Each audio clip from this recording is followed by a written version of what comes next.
Hello, everybody. Jamie here again. This week, we're going to talk about what I call the DevOps Spectrum. So, DevOps has many facets, there's many areas people can get into, and it's kind of interesting that people think it means one thing. It means many things, right? DevOps is a culture and a mindset. You've heard me say that several times already. So, the spectrum for me is kind of two ends, right? So you have people who are operators that do development, and then you have people who are developers who specialize in development operations. I kind of got into DevOps through what I call development operations.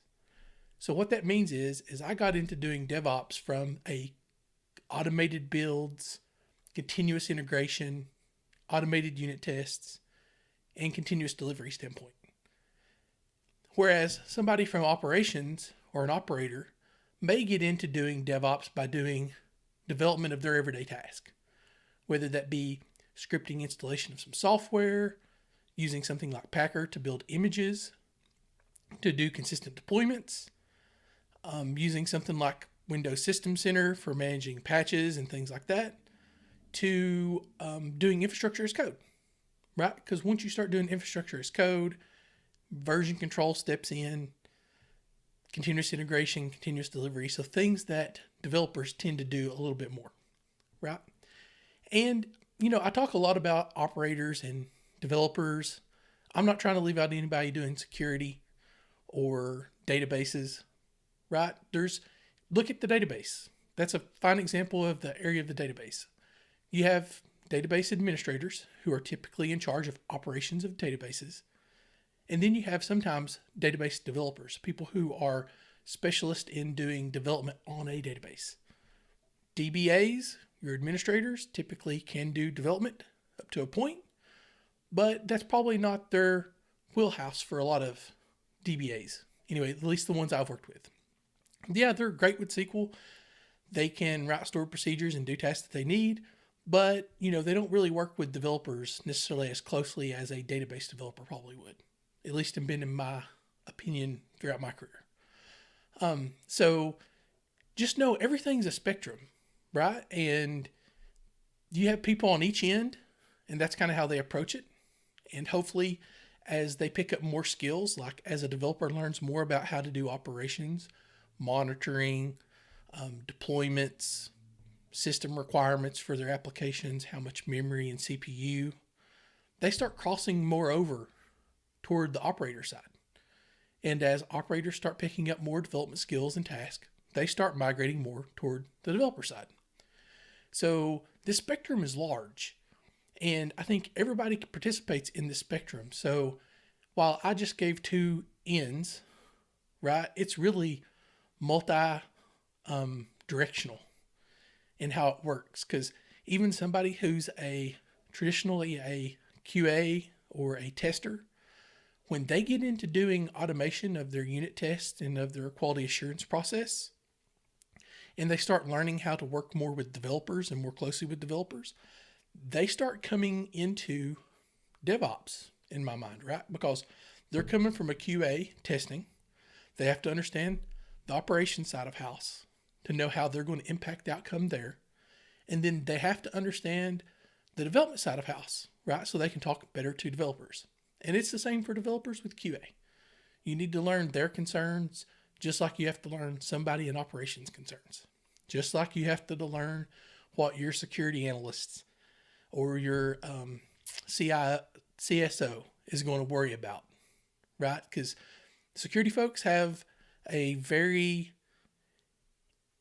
interesting perspective that I don't think we always realize. And so, yeah, we call it DevSecOps to get security in there, but it's a concern that everybody needs to have on their mind because security is paramount and everybody's responsible for it.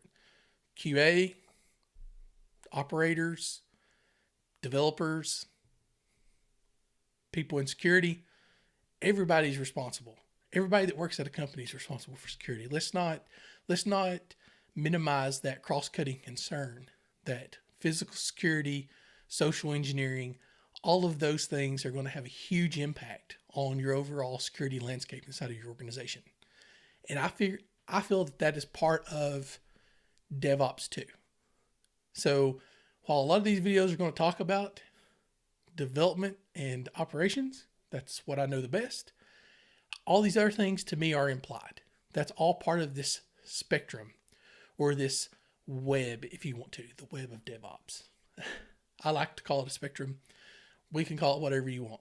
Just know that everybody's going to come at it from a different angle, and from their angle or their perspective is going to be how they approach the problems and how they approach doing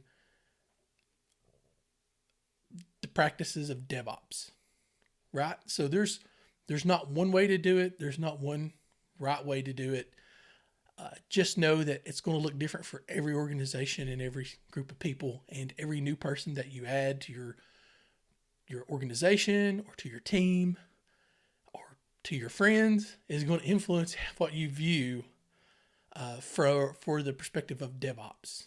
And so that kind of drives home the culture part of it that I talked about in the first couple of videos. That's really going to influence what your spectrum looks like locally. Just realize that it's everywhere. It's broad.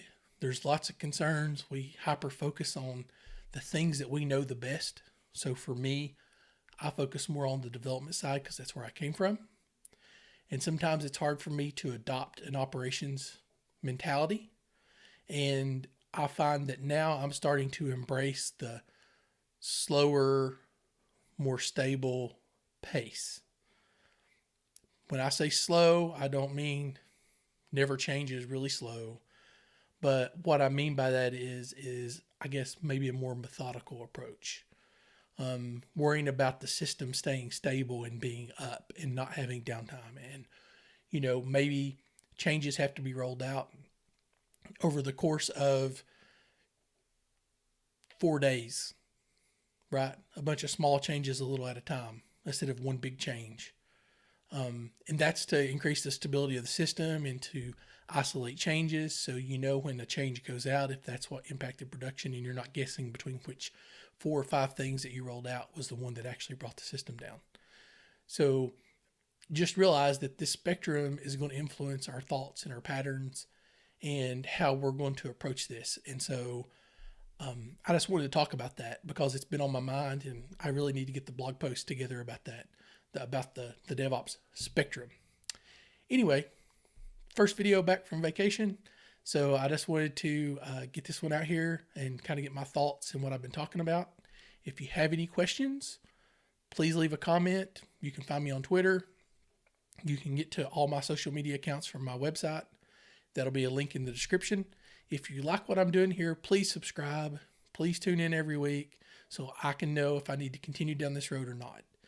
Future plans, I'm going to start doing some screencasts and covering some topics of things that we typically do in the DevOps, or, that was a weird phrase, right? Things we typically do when we're trying to implement and adopt practices of DevOps. And I'm going to start screen sharing some of those things, like learning how to do infrastructure as code, or learning how to do automated builds, continuous integration, things like that. So stay tuned for this. I got a few more videos planned kind of along the same lines of this. Please let me know what you think. Subscribe. Talk to you later.